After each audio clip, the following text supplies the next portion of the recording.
Another camp practice. I worked a lot of situations today, got into the red zone, got into third down, got in a little bit of 2-minute.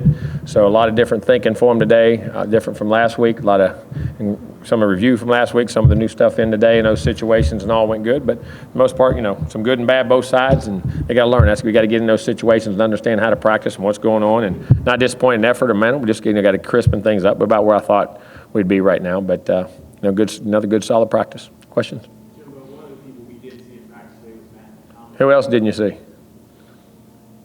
So you guys don't even pay attention. Vickers wasn't there either. Not one of y'all knew it. No, they're both sick. They're both sick. How come you miss Vickers? I'm messing with you. Yeah, he was. They're both sick. Like 2-5 was their day. Keep them away from you. Got the bug. No, it took me. He got a finger. He caught a ball the other day and split a finger. He had to get it operated on. It'll be probably 4, 5, 6 weeks. He was doing really good too. Just caught a ball and it did something to his finger and had to go ahead and put a couple pins in it. Made a good catch. Who? Practice all day. We give him days off every so often with his knee. We give him so many, like some of these guys that have surgeries before, like we give Dickerson, we'll give him a day off. We'll give, who else? I'm trying to think. Eberle. We'll give Eberle a day off every now and then. Like every 4 or 5 practices, got to give him a day just so fluid don't overuse, that kind of stuff when those guys have those things in the past. We've always done it. He practiced really good today, matter of fact. Nah, not a lot. We'll do them out there because when we go 1s and 3s, 2s and 4s, you only got so many linemen to get the other 2s in. It's like, not quite 10 on each side. So you have to spot those guys in. Like if you got a guard, split the tackles, take too many reps. So we'll move them out there to play. And it's good. That's why they can learn the position and what the guy beside them does. So all the guys end up being multiple because you don't have 20 guys. You know what I'm saying? You don't have 20 scholarship linemen.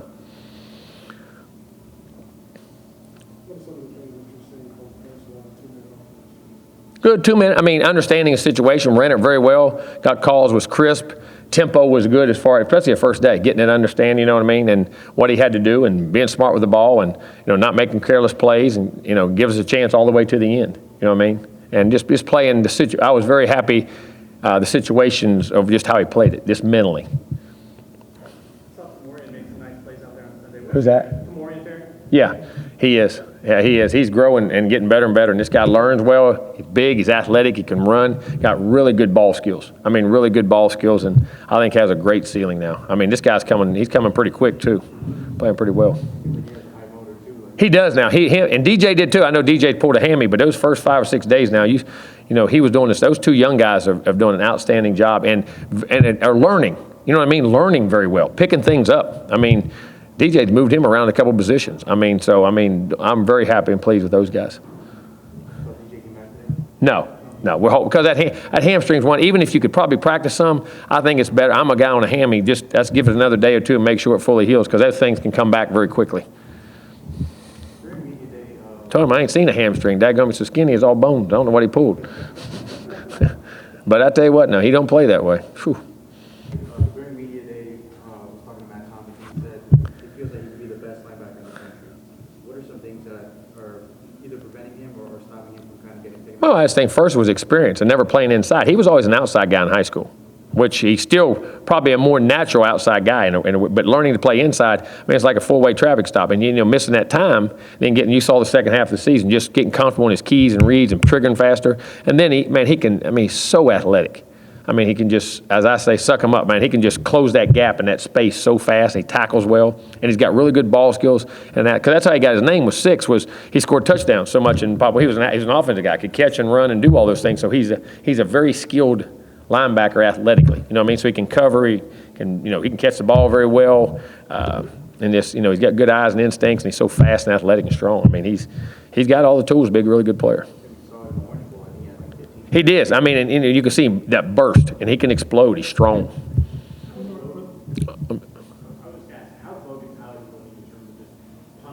Okay, the punters have done a solid job. We've really gotten into it, and we'll start really coming at them really hard probably the next couple of practices all the way through. But, in the drills and things, they've done a good, solid job. Walk-on Tommy Martin's really kicking it good. He's been a really pleasant surprise. 30, yes, kicking the ball. Both of them been kicking the ball, punting the ball. Virginia. Are the running backs more similar or more different?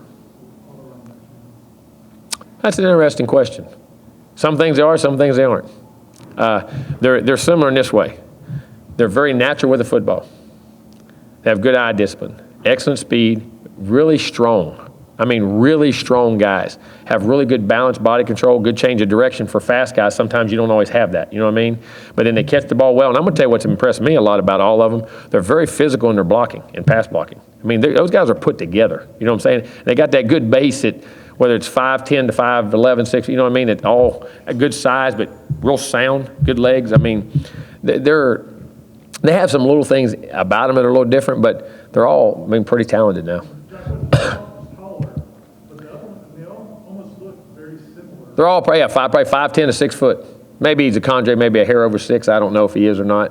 But you're right. They're very similar build sizes, all from even Amir. You know what I'm saying? Amir's he's 205, 6 pounds. I mean, he's a good sized guy. They're all just very compact and. Is that thickness something you guys look for? Well, I mean, it is if you get it, but at the same time, we thought the best guys that we really liked. But it does, when you're taking pounding and leverage and balance, and you go think of a lot of your great backs, a lot of them were built like that.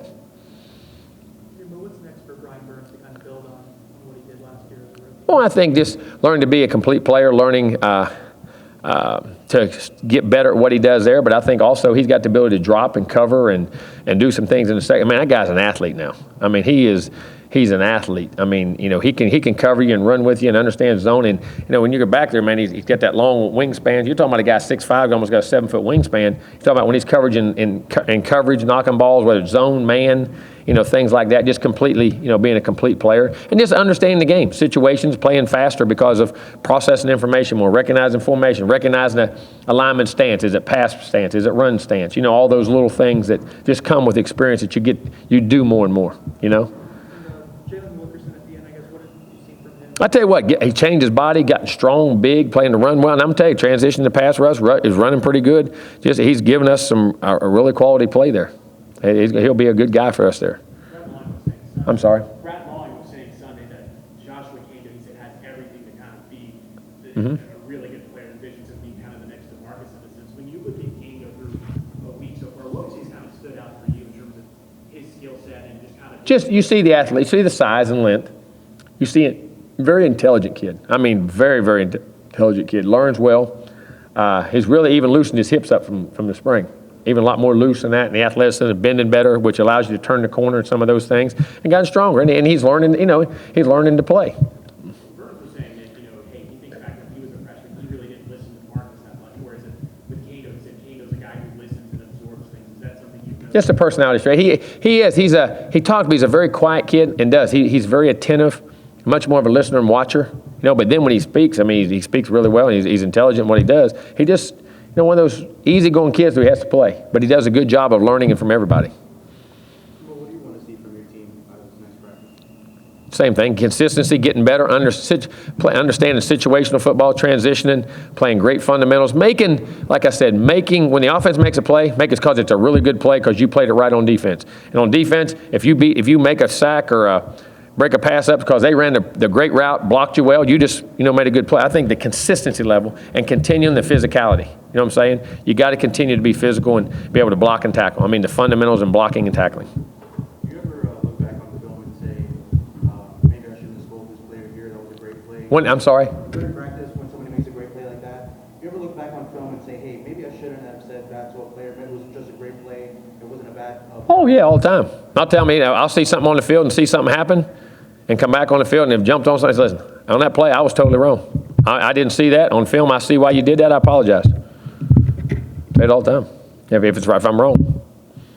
So, Jimbo, overall, you were happy with the way they came back after? Yeah. I mean, they have a good attitude and a good demeanor about them. They really do. They really do. And we had transition day. We were out on the field, had to go inside, you know, like a lightning delay. Then we transitioned back outside. You know, and that sounds like it shouldn't bother you, but, you know, anytime you change kids and they got to do this and they got to do that all matters. And they transition pretty well. That's like you may have a lightning delay in a game, you know. I think so. I think maturity and hunger and just eliminating that, things that shouldn't matter, they don't let matter. You know what I mean? I mean, we're still working on it. You always work on that as a team. I mean, that's something that you always have to, but I think they have a good mindset that way. And this team is good about when you say things to them, it clicks. It's an intelligent team. You know what I'm saying? I mean, they process what you're trying to say. Do you have plans at the scrimmage? I'm sorry. Do you plan to scrimmage this week? Yeah, Sunday.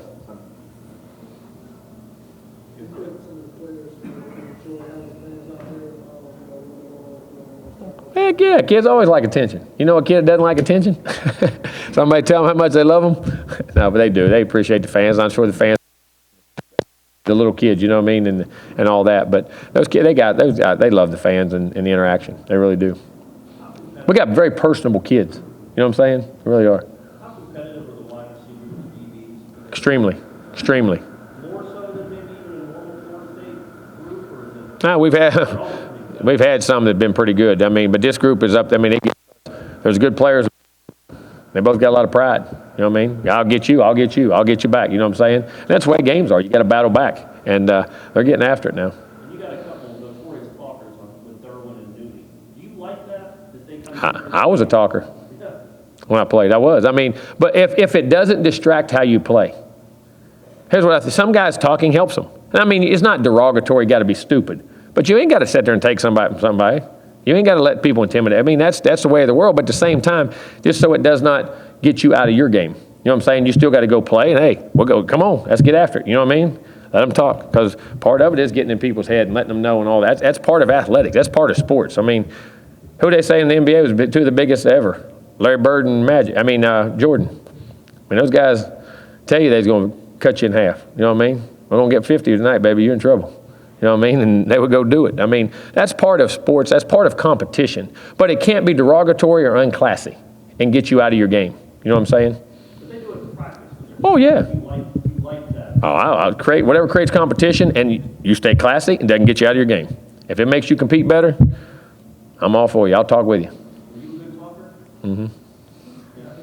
I talked so fast I couldn't understand, couldn't keep up. I was getting 3 jabs, there one. See, I was like Muhammad. Bam, bam, bam. When something goes too far, are you the one that steps in? I do. When it gets derogatory and against the team. And you see that getting personal and it gets to somebody, and it does happen at times. No. Because what if the opponent does that to you? Now, also, it's good preparation because you're going to play people who do it. You got to learn to process that stuff. I mean, somebody talking in your ear, hey, it's big boy ball. I mean, you got to play. I mean, you got to process that, and then we'll set them to this. If that's going to be, go sit down. If you're going to hurt the team by getting mad, wanting to fight or do something, go sit down. You can't take it. I mean, that's part of the game. I can't tell the opponents what to do.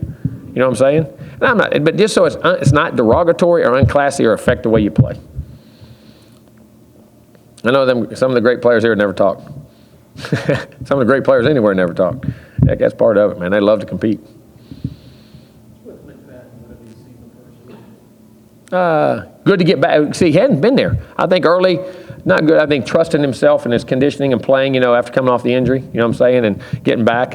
But now you see him just getting better and better and better, and then, and using his size and length. He made a couple of really nice plays today. And I noticed him today just flashing on a couple of plays, and I'll look at the film, but I thought he made some really nice plays today.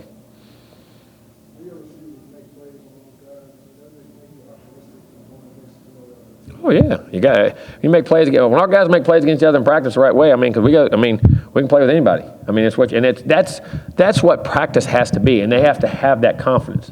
All right, he got me. I'll come back and get him. You know what I mean? And you got to raise your game because that's what you're going to play against. I mean, when you play them great opponents, we think we got a lot of great players, in those situations. So that's all really good, and it makes each other better. Your greatest competition's got to come in practice, has to, and who you're going against and what's going on. Like, it's like we had speakers the other day. Them great speakers and great ex-players. If I was doing pass pro, I didn't want to run routes or block somebody or have to tackle somebody that I knew I was going to be better than. Those great players want to go against the guys that they know at times can beat them or embarrass them. You know what I'm saying? And that they have to keep that level up. That's that inner drive to be great. And we get a lot of that. I mean, our good guys go at each other. And on the good teams, like I said, remember I told you, I had Telvin and Jameis, 2 minute, Joyner and Freeman. Every day, the linemen, they went at each other. I mean, they loved each other, but man, when they went against each other, You know, I just guys that jump out. Freeman and Joyner used to run down the field and find each other 50 yards away and just got to run into each other just to feel good. I mean, I jump at them because I'm afraid one of them get hurt, but it's just the way they practice, you know what I mean? And then afterwards, they was all lovey-dovey. During practice, they want to knock the heck out of each other. Yeah, Marcus out in for Sunday, flying straight. Extremely impressive human being. You're talking about a guy right now that may have won, I don't know if there's a more decorated player in the world. You're talking about a guy who won a high school state championship, a national championship, a Super Bowl, won the Heisman Trophy, won the NFL MVP, won the Rookie of the Year, won the Comeback Player of the Year, was Super Bowl MVP, one of 3 guys ever ran for 10,000, catch for 5,000, 145 touchdowns, most ever by a running back in NFL history. At that time when he retired, talking about a guy who could do everything and played, and in college played fullback for 2 years for Charles White. Well, he won the Heisman and he moved to tailback. And when they brought Bo in, he said, "Okay, if you want Bo to be a tailback, I'll go play fullback." And played fullback for him, if you remember, for a couple years. I mean, just his demeanor and his mindset about how he talked about how he practiced, how he looked at things, the intelligence level of processing the game, and not just being an athlete, being a guy, if you don't understand what's going on and learn and understand what the defense is doing, understand what the offense is doing on the other side, you can't play. I mean, just extremely impressive human being to me, and I think had a great message for our players about that. And that, listen, you want to be good, you got to work at it. You want to have great habits, you got to practice good habits every day. Practice is where it's all made. It ain't that day, I'm going to practice easy. I mean, like he said, if he didn't like a drill, he'd start it over. The coach didn't have to. We're all starting over. I mean, getting those points across that, listen, I'm not marking, he didn't achieve what he achieved by accident. It wasn't just because he had talent. And I think it was a great message. And just the way his demeanor and just super guy. I spent a lot of time with him. I really enjoyed talking with him.